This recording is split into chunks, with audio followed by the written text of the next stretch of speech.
그 눈을 젊게 만들어주는 반대로 실천법입니다. 반대로 네네. 반대로 신청. 반대로 실천법. 참 궁금합니다. 젊고 건강한 눈을 가지고 싶다면 반대로 실천해라. 네, 눈을 촉촉하고 젊게 유지하기 위해서 중요한 것이 있습니다. 바로 기름인데요. 기름이요? 예. 눈에 기름샘에서 기름이 잘 나와줘야지 눈에 있는 수분을 보호해주고 안구 혼조증을 방지할 수가 있습니다. 바로 이 기름이 네. 잘 나오게 해서 눈을 촉촉하게 만드는 방법을 첫 번째로 소개해 드릴 텐데요. 눈을 촉촉하게 하려면 건조하게 찜질해라. 아, 저게 무슨 얘기인데? 건조해지는 거 아니에요? 건조하게 아니 그 찜질해. 건조하게 따뜻하게 건조하게 따뜻한 거고 건조한 거고 건조하고 촉촉이란 말이 맞아요? 그러니까 그 찜질이면은 촉촉하게 찜질해야 되는 거 아니에요? 제가 반대로 실천하라고 하지 않았습니까? 네. 예. 그 요즘 집에서 젖은 물수건으로 이렇게 눈 찜질 하시는 분들이 많으신데요. 있죠, 네. 있죠, 있죠. 이 눈 찜질할 때 주의할 점이 몇 가지가 있습니다. 아니 원장님 물기가 없이 해야 되는 그 이유가 대체 뭐예요? 예. 예, 그게 궁금합니다. 물에 적신 수건으로 찜질하게 되면은 예. 아무래도 물기가 피부에 직접 닿게 되잖아요. 네. 근데 찜질할 때는 이게 열을 가해지는 좋은 효과를 낼 수 있지만 이게 뗐을 때가 문제예요. 떼면서 바로 그런 물기가 증발하면서 네. 그 눈에 있는 온기를 뺏어가게 됩니다. 그러니까 이러한 상태에서는 기름이 녹았다가 배출이 되는 게 아니라 다시 굳어져 버려서 그래서 이제 물기를 최대한 배제하고 건식으로 찜질하는 제가 알려드리는 그 찜질법은 네. 바로 그 주의사항의 포인트를 둔 맞춤 찜질법입니다.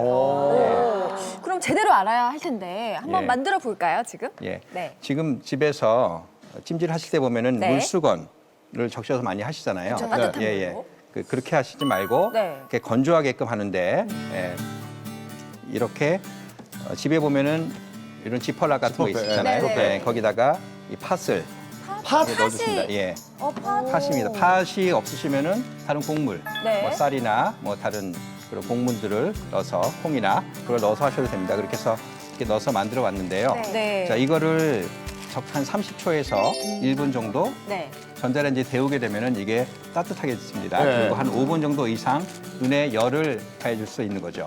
근데 중요한 거는 네. 이게 주변에 물기가 없앤다는 거죠. 아까 수건으로 하시게 되면 물수건 하게 되면 물기가 있는 거잖아요. 촉촉하죠. 예. 예. 그렇게 해서 한 40초 정도 돌려주게 되면 좋습니다. 근데 팥이나 그런 네. 곡물을 써야 되는 이유는 뭐예요? 그냥 수건으로만 하게 되면은요. 네. 이 자체가 가열을 하면 사실 온도가 올라가거든요. 근데 이거 자체가 30초에서 1분을 가지 못해요. 그래서 열을 머금는 그런 물질인 팥이나 다른 그런 물론 합성 물질일 수도 있는데 이왕이면 자연 물질인 그런 팥이나 다른 곡물을 이용하시는 게 좋을 것 같습니다. 네. 이거를 한번 전자레인지에 돌려볼까요? 40초. 네. 겨울에 추워서 손에 든 핫팩을 가지고 이렇게 눈을 좀 마사지한 적이 좀 있었거든요. 예. 겨울에 좀 건조해지니까 춥고 그래서 그냥 이렇게 좀 했더니 그게 되게 효과를 이번 겨울에 좀 본 것 같긴 해요. 근데 집 그 팩 자체를 올리는 건 너무 온도가 높고요. 발열되는 그런 아, 그럼 효과가 없었네요. 그리고 대신 이제 손이 좀 따뜻해졌으면 손을 좀 대고 있으면 더 좋겠어요. 아니 뭐 원리는 비슷한 거니까. 예, 칭찬 좀 해주세요. 그래서 오 예. 예. 완성이 됐습니다. 예. 뜨겁지만 이 상태를 이제 네, 수건에 이렇게 아, 싸셔서 이대로 수건에 하면 되겠네. 싸셔서 싸가지고. 예. 눈에다 올려 눈 위에다가. 예. 파단이라도 이제 다른 곡물도 괜찮다. 괜찮습니다. 네. 잠이 솔솔 뭔가 오겠는데요? 사실 팥이 좋은 이유 중에 하나는 열을 못 묻고 오랫동안 열을 못 묻고요. 또 하나는 아. 팥 외에도 콩도 괜찮고요. 아까 얘기했던 곡물도 괜찮고 사실 근데 팥을 오래 쓰게 되면은 네. 이 껍데기가 조금씩 까지죠. 까지는 경우가 있기 때문에 쓰시다가 중간중간에 교환을 해가면서 쓰시면 좋을 것 같아요. 그러니까 저게 온도가 네. 조금 오래 머뭇고 유지가 있어요. 된다는 얘기예요. 네, 예전에 왜 금방 식지가 않고. 여성분들이 생리통이 있으면은 배에다 저렇게 팥 주머니 만들어가지고 아랫배에다가 올려놨거든요. 그것처럼 왜냐면 물통이나 이런 걸 하게 되면은 순간적으로 좀 빨리 식어버리거든요. 근데 팥은 오랫동안 은근한 따뜻하게 은은하게 열을 머금고 있기 때문에 그래서 팥으로 찜질을 많이 사용을 해요. 자, 그러면 장정희 씨, 네. 현정 씨 나와서 한번 해보실래요? 해보시겠어요? 이거 진짜 한번 해보세요. 뭔지 알려주세요. 이게 네, 우선 인공눈물이 있는 경우에는 인공눈물을 좀 넣고 하는 게 좋을 수 있습니다. 네. 그래서 직접 넣어드리겠습니다. 네, 하늘 보시고.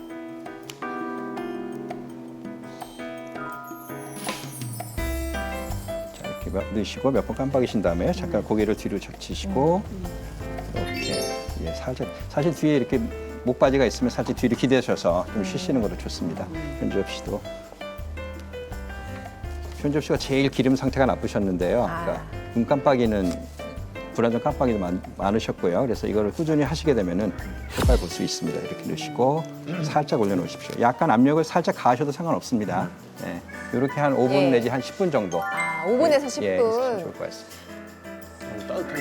너무 좋다. 자, 인공 눈물 넣고 그 다음에 찜질을 했는데 현지엽 씨 어때요? 지금 눈이 너무 편안하고요. 네. 오늘 그 녹화하면서도 좀 뻑뻑함이 있었거든요. 네. 근데 지금 눈이 굉장히 그 뻑뻑함도 사라지고 예, 너무 편안한 것 같아요. 움직이는데 뭐 처음보다는 훨씬 좋아진 것 같아요. 그렇겠죠. 얼마나 좋으면 계속 상체가 이렇게 뒤로 넘어가고 있어요. 장정희 씨는 어때요? 아니 정말 저도 처음 해보는데요. 예. 이 냄새가 솔솔 나는데 더 좋은 것 같아요. 판 냄새 나는 것도 좋고. 아 사람은 죽을 때까지 배워야 되는 애. 아 진짜. 불쌍한 게 다른 게 불쌍한 게 없어. 이렇게 무식하면 불쌍한 거야. 이게. 장정희 씨가 향이 좋다고 얘기하셨잖아요. 네. 사실상 우리가 따뜻함이라는 거는 일단은 근육이 많이 이완이 돼요. 두 번째는 우리가 코 후각으로 향이 좋으면은 그 자체가 우리 몸의 심신을 또 안정시키게 좀 해주거든요. 아로마 그래서 진짜. 네, 그래서 지금 오늘 얘기하시는 팥도 굉장히 좋지만은 네. 선택적으로 내가 좋아하는 곡물이 있다면은 그걸 사용하셔도 좋고요. 지금 이렇게 찜질하고 나서 뭐 앞뒤로 상관없어요. 찜질하고 나서도 좋고 찜질 전에도 좋고 아까 배웠던 그 운동법 있잖아요. 그거랑 같이 병행을 하게 되면 일석이조의 효과를 얻을 수가 있습니다. 또 하나 도움이 되는 거 알려드리면 우리 허벅지 안쪽 있잖아요. 두 다리니까 양쪽에 있으니까 이 안쪽에다 핫팩을 붙이시면서 이걸 하시면 이 근육에서 이 눈으로 가는 혈액 순환을 굉장히 좋게 만들기 때문에 허벅지 안쪽에다 붙이시면서 같이 해보시는 것도 도움이 되겠습니다. 이게 이렇게 되면 끝인가요, 이게? 그러게요. 네, 이렇게 한 5분 정도 찜질하신 다음에는 예. 그냥 주무시거나 하지 마시고요. 눈 주변을 살며시 압력을 가해서 문지르면은 좋습니다. 이렇게 마사지를 해주시는 게 이렇게 혈류도 좋게 하고 네. 그다음에 뭐 근육의 긴장도 풀어주지만 아까 말했지만 그 기름이 녹은 상태에서 기름샘이 압박이 되면은 나쁜 기름이 분비가 돼버립니다. 그렇게 해서 좋은 효과가 나는 것이죠. 이렇게 손가락으로 이렇게 하면 되겠죠? 예, 눈 주변을 깨끗한 상태에서 깨끗한 상태에서 이렇게 마사지가 돼야 됩니다. 이제 눈이 이제 촉촉해졌고 눈이 밝아졌다고 아마 좀 느끼실 겁니다, 현주엽 씨나. 네. 그런데 이제 이거를 이제 소홀히 하시면은 또 눈이 다시 나빠질 수가 있어요. 아. 꾸준히 하시는 게 굉장히 중요합니다. 네. 또 노안이라는 거는 하루하루 우리 몸이 늙어서 생기는 현상이지 않습니까? 그쵸. 그러니까 그만큼 이 매일매일 이 운동을 해줘야지만 네. 노안의 진행을 막고 떨어진 시력을 회복할 수 있게 되는 거죠. 당장 효과가 있다고 방심하지 마시고요. 꾸준히 하셔야 한다는 거를 좀 기억했으면 좋겠습니다. 네. 눈을 촉촉하게 하려면 건조하게 찜질해라. 그래서 반대로 실천법이었군요. 네. 자, 그렇다면은 두 번째 반대로 실천법은 또 뭔지 공개하겠습니다. 보죠. 눈을 깨끗하게 하려면 눈을 비벼라. 우리가 알고 있는 상식으로는 비비지 마라. 그 더러운 손으로. 그렇죠. 네. 눈에 나쁜 거잖아요. 당연히 그게 맞죠. 비비시는 게 아닙니다. 안 좋은데 네. 눈에 뭐 이물질이 들어갔거나 가려울 때 눈을 비비게 되면은 눈에 그 손에 있는 바이러스나 그런 세균들이 눈에 들어가서 감염을 일으킬 수가 있게 되겠죠. 그렇죠. 하지만 이때는 좋은 게 아닙니다. 근데 왜 눈을 비비라고? 그러게요. 질병이 일으킬 수도 있잖아요, 지금. 근데 이건 이제 제가 직접 눈 건강을 위해서 실천하는 방법인데요. 네. 평소에는 절대 눈을 비비면 안 됩니다. 손이 더럽기 때문에. 네. 그러나 하루에 한순간 눈을 비벼도 되는 그런 순간이 있습니다. 그 순간이 언제입니까? 그게 이제 습도가 좀 높고 네. 그래서 보호가 되는 상황이겠죠. 그리고 우리의 몸이랑 손이 깨끗한 상황, 바로 샤워할 때입니다.